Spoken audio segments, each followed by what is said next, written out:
Dnes mám v pláne tieto kopce s lúkami smerom na Tlstú horu a odtiaľ smer Púchov. Tam by som chcel dneska skončiť. A začínal som z obce Zubák, ktorá je tu dole. No už som hore na hrebení, ani to tak dlho netrvalo. Zaujímavý prístrečok tu majú, aj s ohniskom. Nejaký krížik s lavičkou a takýto výhľad je z nej. Prvá keška. Dneska ich ešte zo pár bude.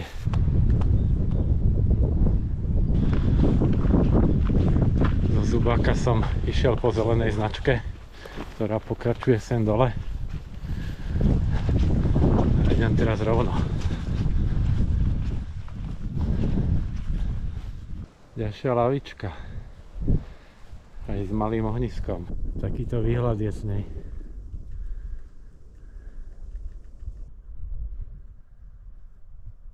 Hladký vrch. Odtiaľ to už vedie nejaký naučný chodník.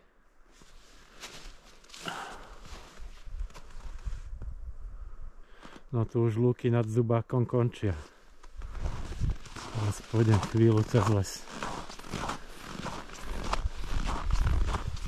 Tu je pekne vidieť, kam slnko dosiahne počas dňa. To je tu tuším plynovod zakopaný. Zubácky kríž. Rozhľadná na Tlstej hore 2 km. Toto je tuším už 4. miesto, kde sa dá posedieť, odkedy som vyrazil. Pokračujem ďalej.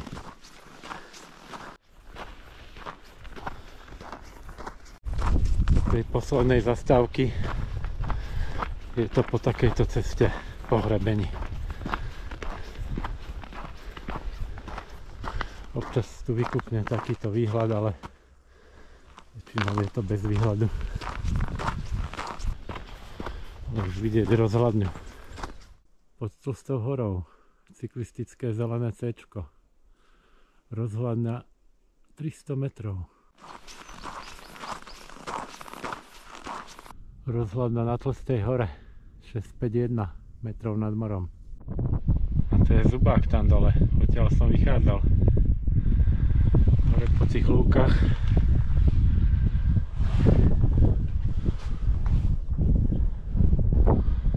Po hrebení sem. A pokračovať bude týmto smerom. Tam je Púchov.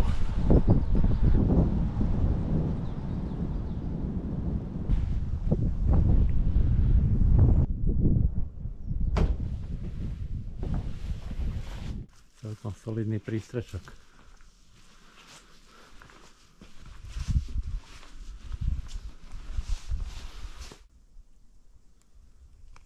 Tak Tlstá hora, rozhľadná na nej.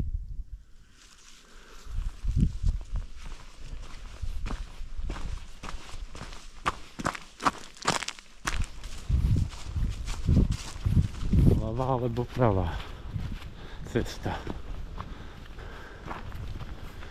Skúsim ľavú, tá vyzerá krajšie. Dlhá lúka 581 metrov nad morom.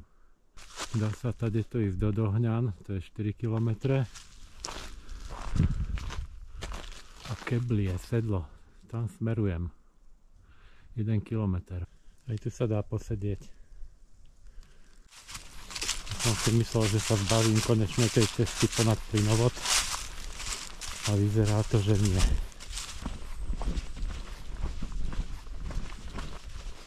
Zase trochu snehu, si očistím topánky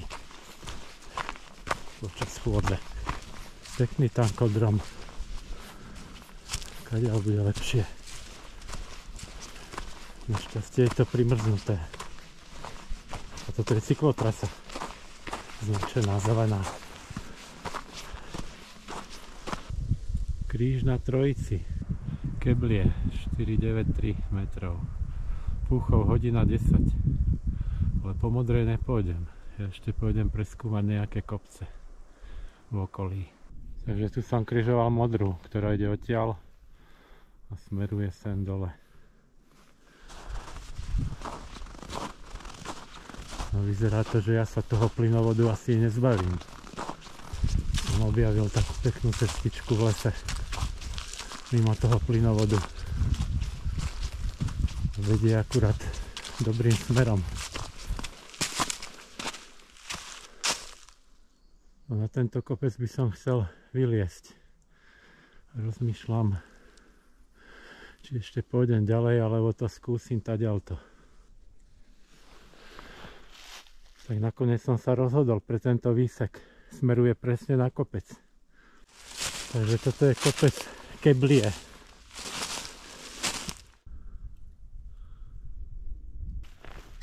Asi tu bola aj plechová tabuľka, ale zarastla do stromu. Takže kopec Keblie. Idem pozrieť, vyzerá to, že tu budú aj nejaké výhľady. Je púchov ako na dlani. Je niečo vychodené. Risknem to. Vyskúšam. Na mape je tu kreslená cesta, ale asi bola kedysi. Ale vyzerá, že je tam nejaká medzera medzi stromami. No tu je ten výhľad ešte lepší. Po týchto lúkach dole by som chcel ísť.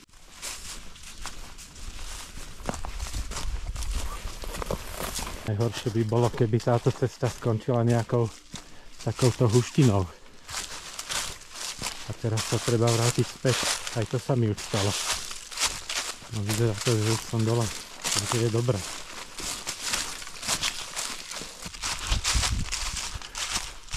Tu hneď oproti hladový vršok.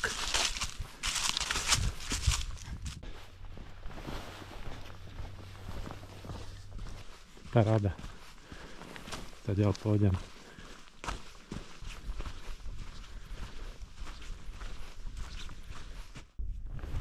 Je to Keblie, kde som bol pred chvíľou. Púchov, ako na dlani. Už vidím aj železničnú stanicu, môj dnešný cieľ.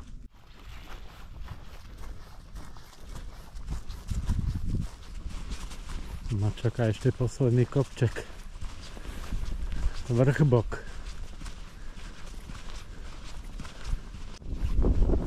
No a blížim sa do civilizácie. Toto by mali byť nejaké streženice. No už len dôjsť na vlak. Odtiaľ to mi chodí rýchly každú pol hodinu teraz. Takže sa ani nebudem pozerať, koľko mám čas. Plne v pohodičke si dojdem na stanicu.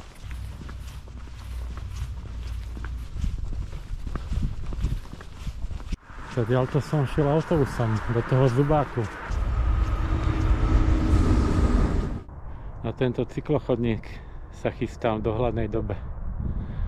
Len čakám, kedy sa trochu oteplí.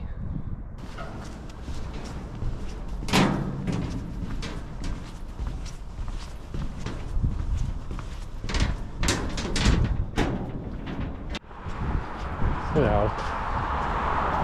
Tak nakoniec na stanicu pôjdem osobáčikom zo zastávky Púchov závody. Videl som tu nejakých ľudí stať,